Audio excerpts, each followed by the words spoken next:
Fajitas. Oh, no, never lived that down. Oh, delicious. Last time I bite for you. Yeah. Uh-oh, here comes the bill. Everyone hide. Thank you.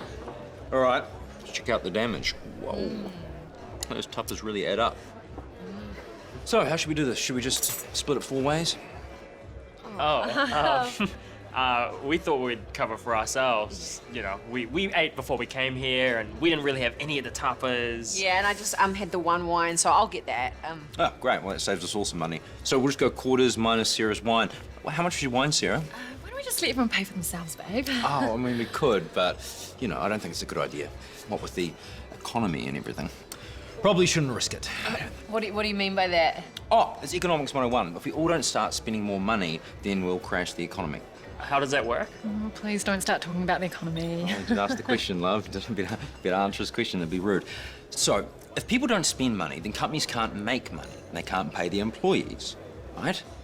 And then people lose their jobs, also known as a recession. So, you'll lose your job. I'll lose my job.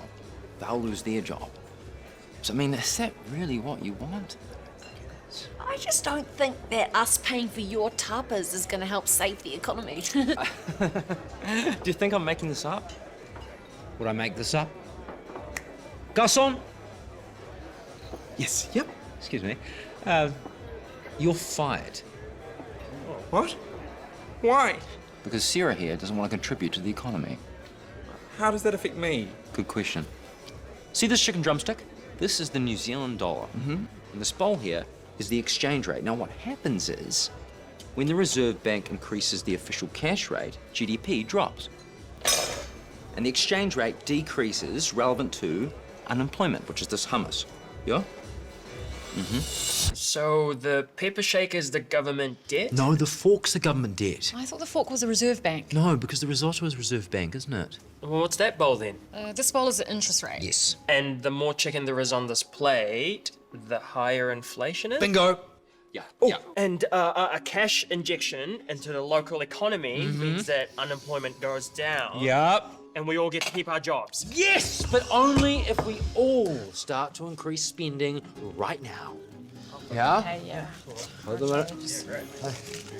Very good. Well, looks like the bill is taken care of. I'll leave my wallet in the car. I'm just gonna duck out. Nice. Good work, everybody.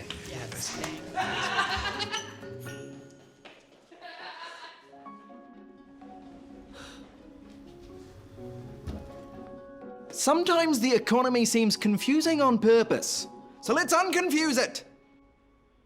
The Citizen's Handbook. The Citizen's Handbook.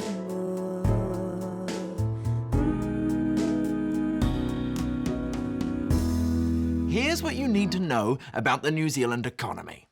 For the last 100 years or so, the government has made all its decisions about how to run the economy based on a simple idea: finding a balance between two bad things.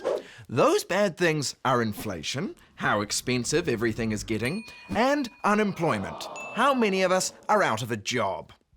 If the seesaw tips too far on the unemployment end, you're in a recession, and it's super hard to get any work.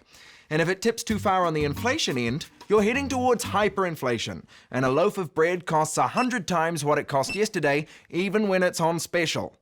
Those are both bad outcomes, so the government tries to keep the seesaw nice and flat, because a flat seesaw is a safe seesaw, and in many ways, just a bench. So, how do they do that? First of all, recessions. This is what a recession looks like.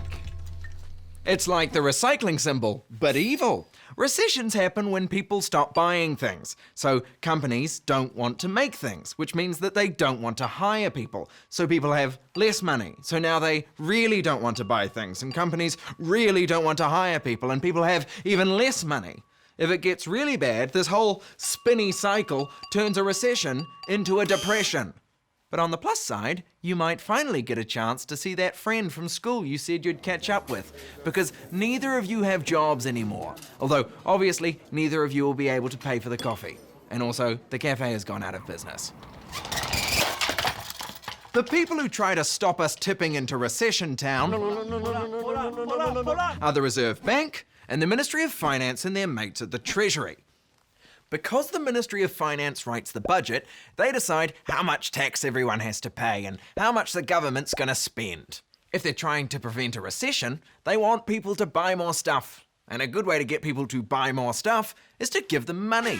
So if there's a recession on the horizon, the Ministry of Finance might want to slip some cash into people's pockets by either cutting taxes or just making up some unnecessary jobs like official dog patter or public tree appreciator or road builder or web series host. And then there's the Reserve Bank. They're part of the government, but they're also kind of a free spirit and they do their own thing. So when they see a recession on the horizon, the Reserve Bank can pop the hood of the economy and grab some tools and have a little tinker. The Reserve Bank is sort of like the bank's bank. They magic money into existence and loan it out to the normal banks. And the main tool they have to tip the seesaw is the official cash rate. And I know that sounds boring, and it is. I don't want to talk about it either, but it's important, so we have to. The OCR determines how expensive it is for normal banks to get a loan from the Reserve Bank. So if the OCR is low, then it's cheaper for banks to get loans, which means it's probably cheaper for you to get a loan from the bank. So you do get a loan, and you spend more money. If we're tipping towards a recession and the Reserve Bank wants everyone to spend more, they'll lower the OCR to make it easier for you to get a loan. People start throwing cash around again, the seesaw starts tipping away from recession town, and everyone breathes a sigh of relief. But wait! Stop everything! What if the seesaw tips too far the other way? What if the seesaw is tipping towards hyperinflation city? It's time for another cycle. Yay! Inflation happens when people ask for higher wages and employers decide to put their prices up to pay for them.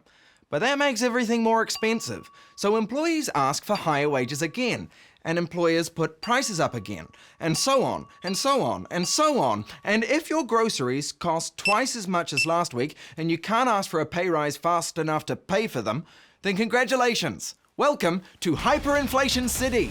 I hope you're ready for some physical labor because you're now carrying around a wheelbarrow of cash just to pay for a single delicious Fanta. So, how does the government keep us out of Hyperinflation City? Easy! They do the opposite of what they did last time. In hyperinflation, prices are skyrocketing, so the government wants people to spend less money. The Ministry of Finance does this by sucking money out of the system, either by spending less on government stuff and/or raising taxes, which seems mean, but they're just trying to keep your groceries affordable. Meanwhile, at the Reserve Bank, they're getting people to spend less by raising the OCR. Now, it's more expensive for banks to get loans, so it's more expensive for people to get loans from the bank. So people start being more careful with their cash. Companies have to stop raising their prices and wages catch up again. The seesaw swings back to neutral. That's the theory. The government is fiddling with taxes, spending, and the OCR to try and find a balance somewhere between recession and hyperinflation. They want to make sure you can get a job, but still afford groceries and the occasional treat. I mean, that's the general idea. I mean, it's more complicated than this, but to be honest, I barely understand it myself. Now, you might be asking, if there's more money in the economy but wages aren't going up, where's all that extra money going? And is rising inequality an inevitable part of the system? And if you became Minister of Finance, how much money would you give me?